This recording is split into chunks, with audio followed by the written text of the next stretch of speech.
Hey there, hockey fans. Welcome to 97 Octane Hockey, featuring our dynamic trio of hosts, Kirk Morris, Bob Schmidt, and Mike Dursa. The boys are cranking up the heat on Oilers talk, bringing you the hot takes from power plays to hat tricks, with special guests and insider insights. It's hockey talk that takes the game to a whole new level.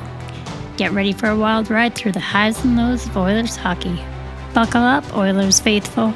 This is 97 Octane Hockey.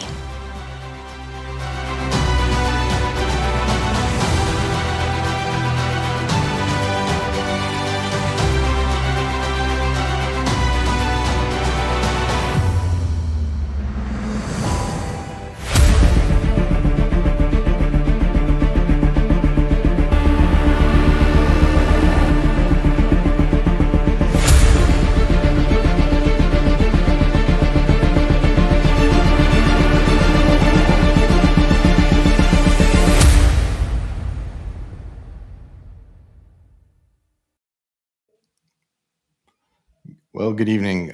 Tonight, Kirk is dealing with some personal matters, and Bob came down with food poisoning, and he was going to interview Rob himself. So I'm left having to have a conversation with somebody I admire a lot. I'm thrilled to have back former Edmonton Oilers first-round draft pick, Mr. Rob Schremp, and he joins us for episode 43 as we dive deep into the world of hockey. Rob brings a wealth of experience and insights and maybe some things you didn't know about his former teammate and new addition to the Oilers, Mr. Corey Perry. We will find out what it's like for Rob being a global hockey ambassador to youth in Hong Kong too. Now that the NHL Trade Deadline has come and gone, are the Oilers ready to take a run at a Stanley Cup? We will discuss this and much more in this episode. Welcome back, Rob. Hey, buddy. Thanks for having me back. It's good to see you. Yeah, I think right out of the gate, I want to start with asking you what's it like teaching youth hockey in Hong Kong? Yeah, it's been an experience. It's been a good experience to learn different culture and to see the game in a different view and watch it develop in a different manner. So it's not so the historic, so to speak, here. So it's the kids trying to figure out their way through youth hockey and try to climb a ladder to where they want to go and take the game. And a lot of kids are driven to go towards NCAA and the stops there are prep school. So we have a big program here. It's a lot of kids. We have around 500 registered kids. So it's been very interesting. Different programs. Learn to play, learn to skate, all the way up to elite. So we touch on pretty much every basis of the game, and it's been fun. It's taught me a lot, and it's been fun working with the kids and going to events, going to tournaments, and having fun with the parents. So it's been a pretty cool experience so far. The one thing I wasn't expecting from you this year was to see you at a Sens Leafs game in Ottawa. Yeah, it's cool. We brought our U13 RBC Lions team over, and we got a chance to play a ton of games. We played 9 games, exhibition games, and we saw 3 NHL games, Sens games. We watched an OHL game, the Auto 67s versus the Petes, which was a really rivalry game. So it was kind of that old school junior hockey game. So it was rough and tough and a lot of scraps and lots of goals. So that was good. And then we got to watch a PWHL game. So it was really cool to see all different sorts of levels of hockey.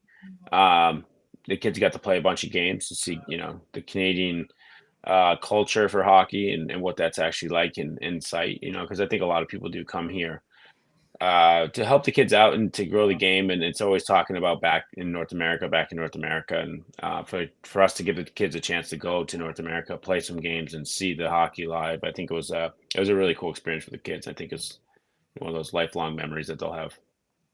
Yeah, very, very cool. I got to ask you too, how hard is it for you to watch NHL games over there, or is it not hard at all?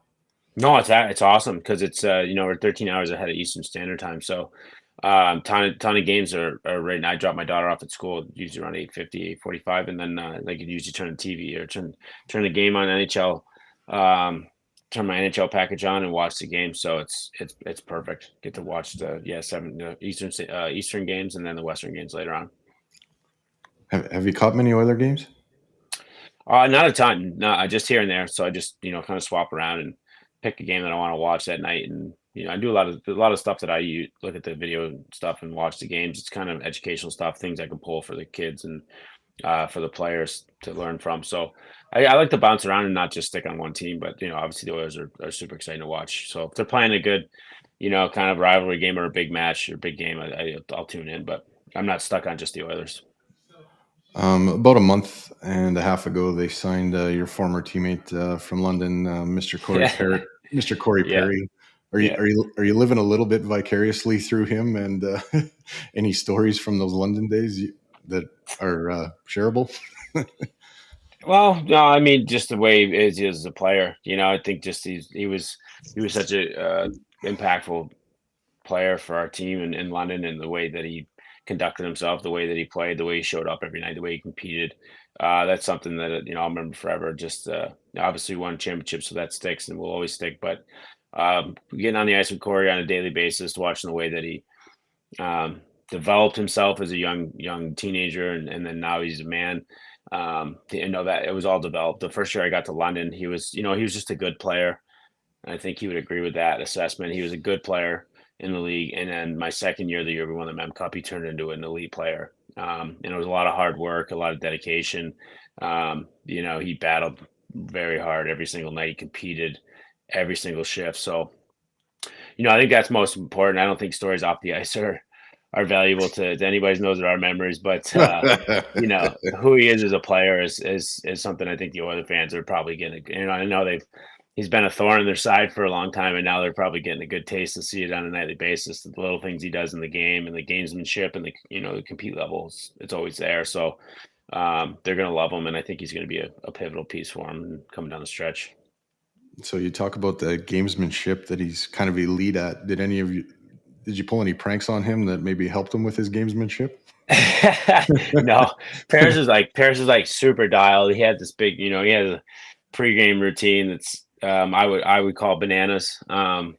He would probably call it normal, but he used to do these things before the game. He was so focused, and he had his routine, and you'd never mess with his routine. He had little mannerisms or not mannerisms, but he had little quirks about him that he had to do before every game. So we try to stay out of his way, especially, he's on pace for, I think he scored 130 points that year. So he was lighting up every night. We didn't really want to screw him before the game, even though it was tempting as teenage boys just to try to throw him off and get him rattled. But, we all understood this is seriousness of what we were doing. And we never threw Pears off. He was untouchable. We had Don Brankley back then as our team trainer as well. And Branks had like his favorite. So Pears was obviously his favorite, and he would protect him and make sure nobody screwed with his stuff. Nobody touched his stuff, and didn't let Corey get rattled at all. So Branks was awesome that way. But after a while into the season, you realize like just don't screw with Pears.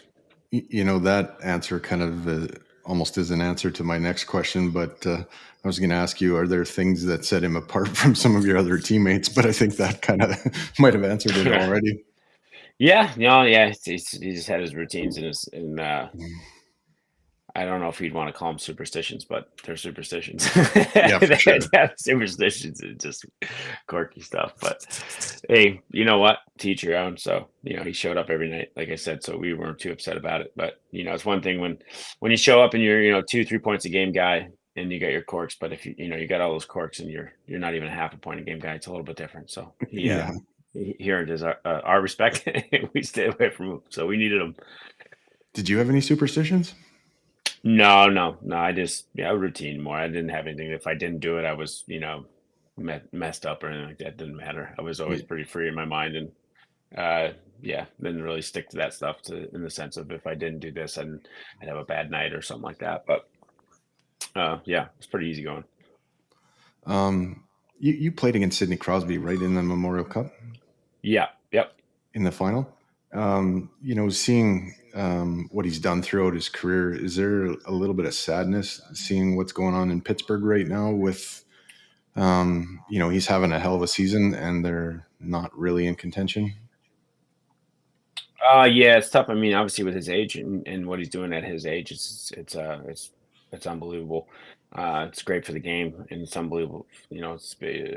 As an ex-player, just watching him still be able to compete at that level and produce at that level, it's unreal. So it's tough. But it's also one of those things. I mean, they've been good for so long.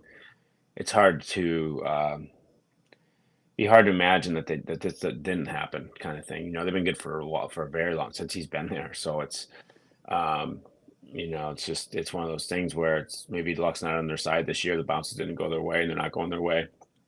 I don't know. You think it's, and when you get invested as a fan, someone watching a team, maybe you blame it on other things like deals they've made or player movement, whatever you want to call it, player additions. But it's just not always going to go it's just not going their way this year. So it is tough to see that. But that being said, on an individual basis inside a team game for Sidney Crosby, it's unbelievable what he's doing. He's so good, and he's been so good for so long. He changed the game for skill guys, in my opinion, and for players in general. He was that guy that 200-foot like a dog on a bone, putting up 100 points, and just the compete level and how fast he played the game. I truly believe he changed the game. He's a generational player, and he changed the game a lot. Everybody started talking about him when he's coming up, and he got to play like Crosby because of the things he did and how hard he worked away from the puck, how hard he worked to get the puck, and then when he had the puck, how hard it was to knock him off it. So, he's done so much for the game. It's tough to see. Yeah, it'd be nice to see him in the playoffs right now because I think he could do a lot of damage, and we'll see what happens, but. It's you want to see that be kind of a Cinderella story, but unfortunately, at this point, it's not.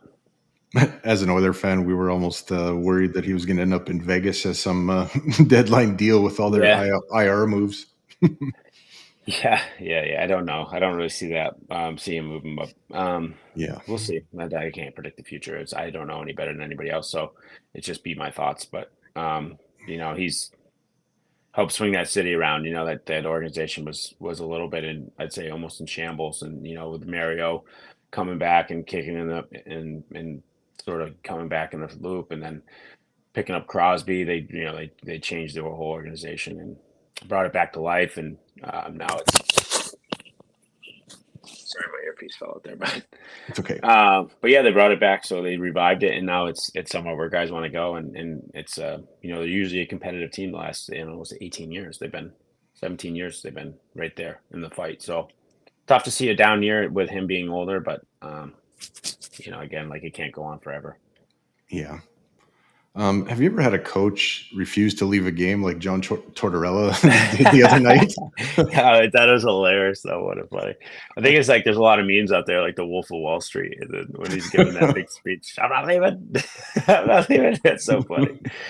I don't know. I like it. I like Torts. I don't know him personally, but I just, I know he's a hard-ass coach, but a lot of guys respect him. I got buddies that played for him, and they say nothing but good things about him, and I think I like that. It shows passion to me personally, and if I'm playing for him, I would be behind him. And it might be hard not to laugh on the bench, but because it is funny, like he's throwing a little bit of a tantrum. But I don't know. For me, it shows competitiveness and passion. So I've never had a coach do that, but it'd be funny. It'd be funny to be part of that, especially at the show level. It's like the NHL. This isn't like U12 Pee Wee tournament. We're talking like NHL. There's 15 cameras in the building and thousands of fans, and then they had the alumni night there. I think they had the Stanley Cup alumni game or Stanley Tampa Cup Bay. Whatever. Tampa Bay. Mm-hmm.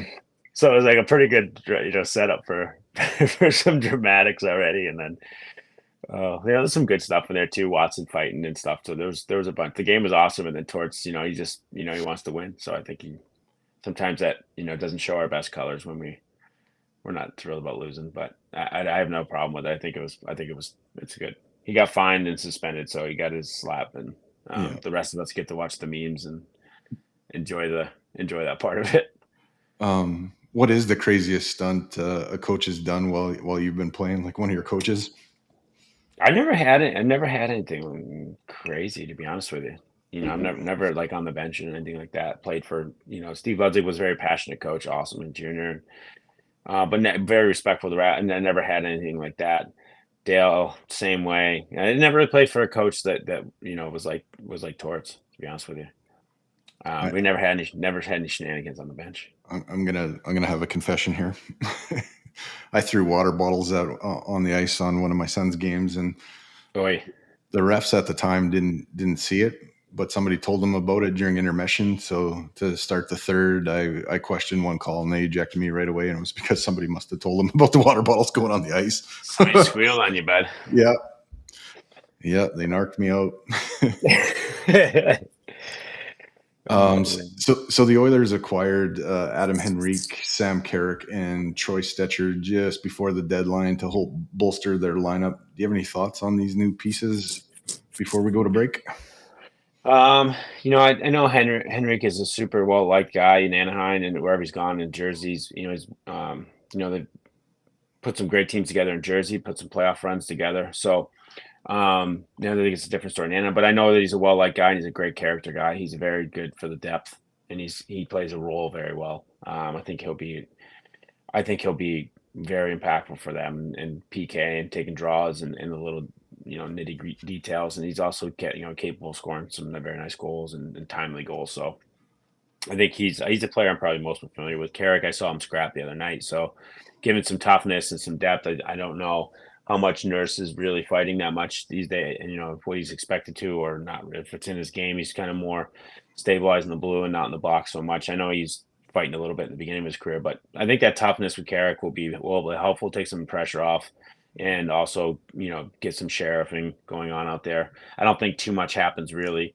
I haven't seen too many liberties taken at the top dogs for the Oilers, but this is a safeguard.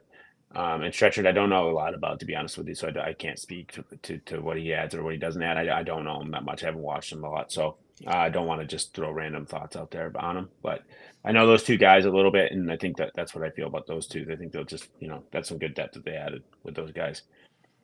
Yeah, Troy Stetcher is kind of a depth defenseman that they've added. He hasn't cracked the lineup yet, but I think he's kind of going to float in and out as they need, just kind of some coverage in case somebody, knock on wood, gets injured. But yeah.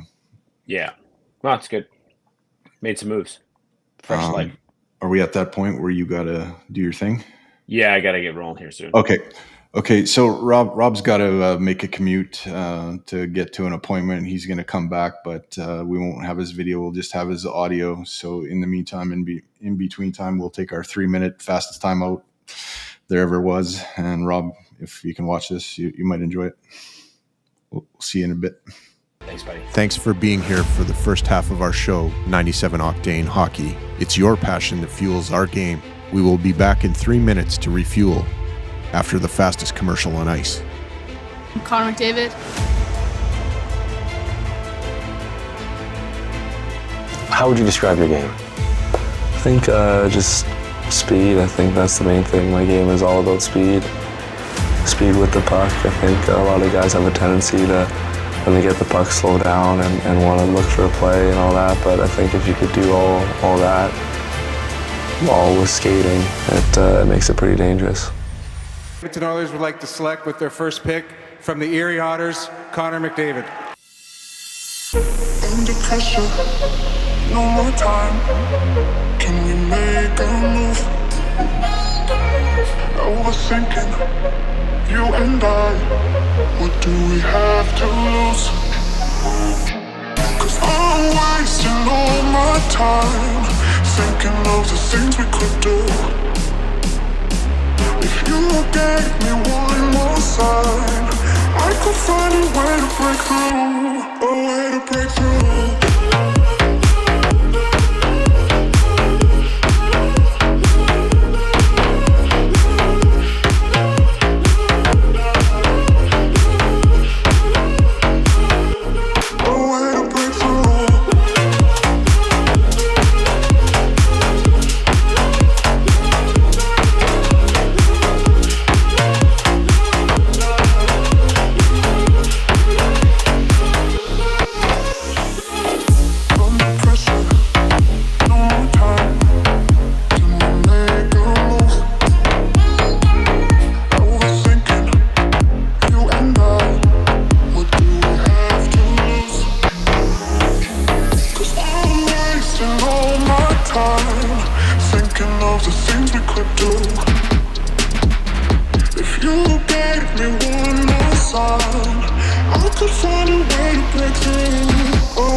back. Rob, if you're out there, hello. How you doing, buddy? All right, the audio is working still. Okay, I'll be commuting, so there might be some weird sounds. I Um, apologize. It's out of my control. That's okay. We'll forgive you. You're a trooper for doing this on the fly, man. Are you surprised? Like the Oilers started this season and they were a train wreck, and then they got it together, and then went on a 16-game win streak, and I guess broke the record for most consecutive wins by a Canadian club. It's definitely a roller coaster ride being a fan of this team. Yeah, I think in the beginning it was one of those things where they're losing games, and it was, I don't know, it didn't appear to me like this was a disastrous team. It kind of seemed like, yeah, they just need time to put it together, and then sometimes it can kind of compound, like when you start losing some games.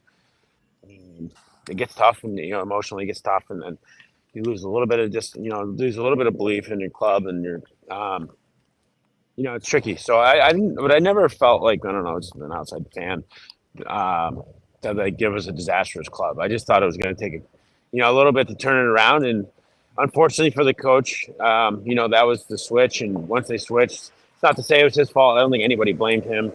It's just one of those things. You need a shot of new life, and when you get the tailspin going like that, it's sometimes pushing that button helps to straighten out and get back. So that was a big help. And then when you think about it too, it's like, what else can you do? With that situation, like you can't. There's not many other moves you can make. You're not going to trade the whole team. You can't do that stuff. There's cap and all that crap. So it's like that was the play, and it just, unfortunately, I don't say it looks bad, but it's probably disheartening for him. Woodcraft, he gets let go, and then the ship turns around. Like, he probably knew it. He probably knew that it was so close to turning around. It just needed a couple things. So, anyways, I didn't think that was a disastrous team, and I thought there was a lot of. Sorry, go ahead. The sad part about the whole thing is they were in the tank, and then they win a game in Seattle, and when they get home from the road trip, then they let them go. Yeah. So you won your last game as head coach, but you still lost your job. Yeah, that's obviously tricky, but those things don't happen on a 20-minute conversation either. Like there's some planning going on, right? I think you're talking early about I don't know what the Oilers are valued at, but most clubs are on average valued around $600-700 million organization, so to speak. So you don't make these things lightly, and you don't make them just over let's go have coffee and talk about what we're going to do about the coach. Yeah. So then planning going on, what's the next step? So that was already in the works, obviously. Yeah. So, a friend of mine told me it sometimes comes down to logistics too. Yeah.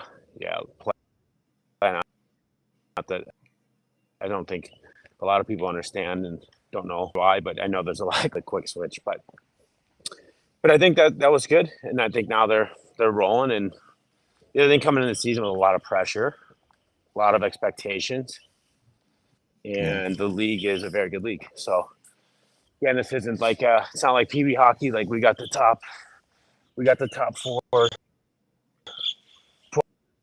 12-year-olds in the country. We're going to kill everybody. It's the National Hockey League, so it's a very, the parity there. And Connor and Draisaitl, Leon doing what they do. It's not easy to repeat every year. So I think some people took them some time to get on their feet and get moving and get that dominating factor back. And so it's good. But they're rolling now, and it's competing every night, and they're winning games. So they're on the right path. I'm glad that they turned it around, because it would suck to have those guys out of the picture as far as playoffs and not in it and in the conversation.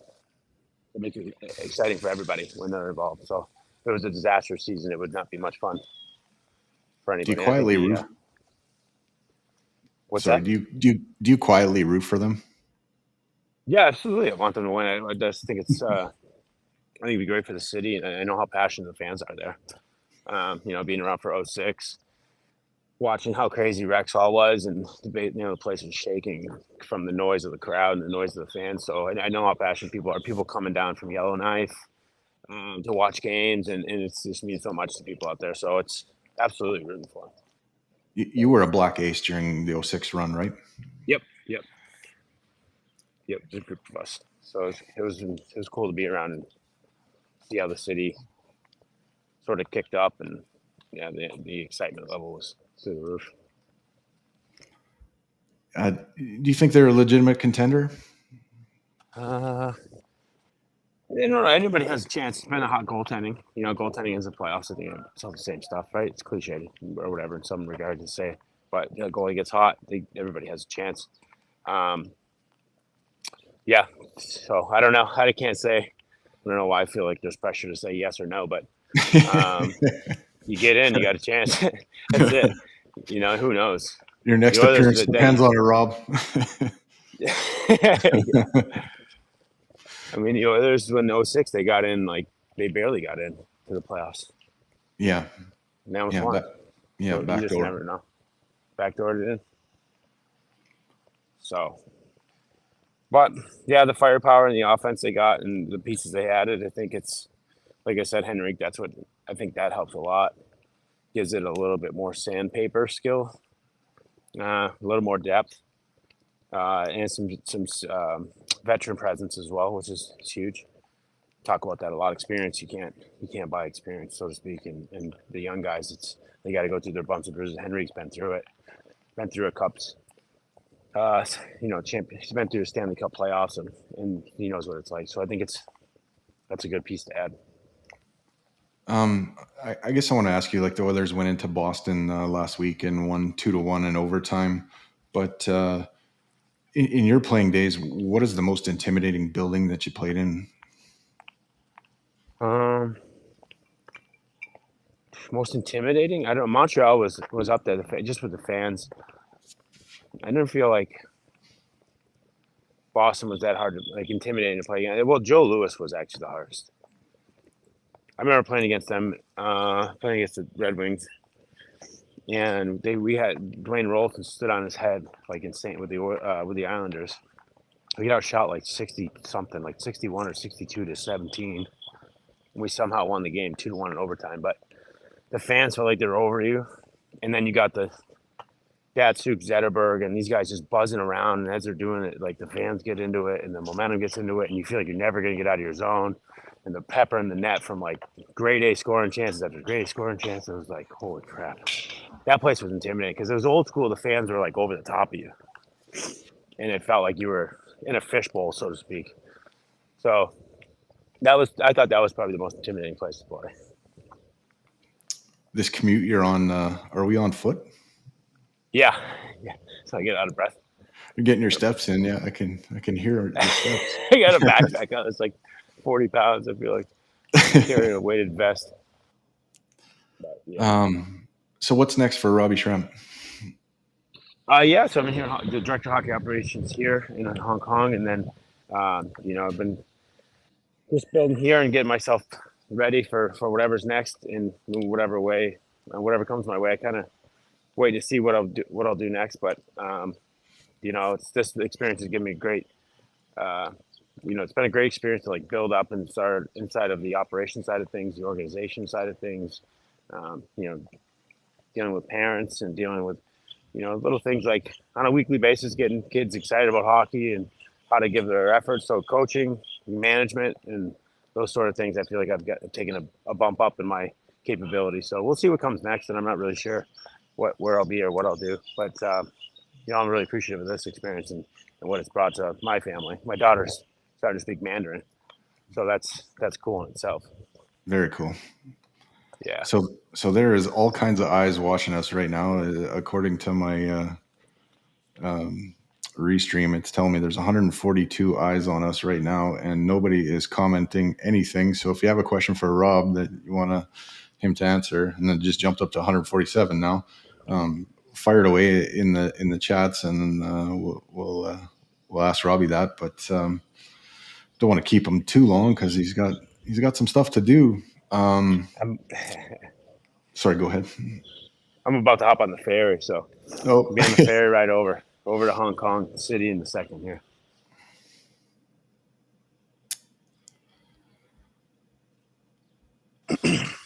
we need to get you like a GoPro so we can actually see Hong Kong while you're on the go here.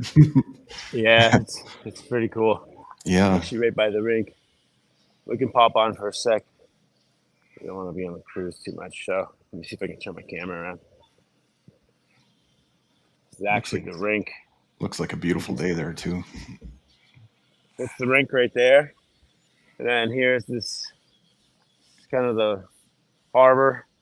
This is where I come in on the ferry. So can you see my camera? I'm not sure if you can see my video. Yeah, no, we're right with so you, you come my off man. the ferry. Kids come in from the city, from Hong Kong Island. They come in there, and then right there is the hockey rink. And then you go in. It's a pretty cool setup. So it's really unique where I'm coaching and where I'm working right now. It's hard to believe that there's hockey here, but it's developing. I think that the Olympics being in China, it really kicked up a lot of interest in hockey and sports in general, but hockey specifically for my lane. A lot of kids are passionate about it and want to develop. And the NHL did some stuff here. They kind of pop in and do some grassroots stuff, but there's a ton of interest here. A lot of kids going from here up till they're like 12 years old. They stay here and train, and then they go to prep schools over in Canada, the U.S., and try to get into NCAA Division I schools with hockey. That like you're tempting me. Like my favorite time is when we've got spring hockey here and it's about 15 to 20 degrees and you can go to the rink in sandals and shorts, and that's what it looks like there for you right now. Yeah, it's nice. It's about 18, 19 degrees Celsius today, so it's starting to get warmer and warmer, and the flip-flops will be out. We'll be ready to rip. Oh, man. Yep. No, you just tempted me there. It just looks beautiful. Well, I gotta go fill up my octopus cards and get ready to hit the ferry. I appreciate your time, buddy. I appreciate you having me on. Yeah. Hop off. Okay, Rob. Thanks so much for being on, and I'll close this out just with saying thank you for sharing your hockey journey, and you can leave at any time, but I'll finish it up. Thank you for sharing your hockey journey with us. Your stories and insights, along with your passion for the game, have left an indelible mark on me and our listeners. Your wit, humor, and dedication resonate with Oil Country, and I'm honored to have you as our guest again tonight. It was great. From the 97 Octane hockey team, I want to thank you, Rob, for being a part of our hockey family. Until next time, keep your sticks on the ice and keep reaching for the stars, and go Oilers, go. Good night, everybody. We're going to end it a little early.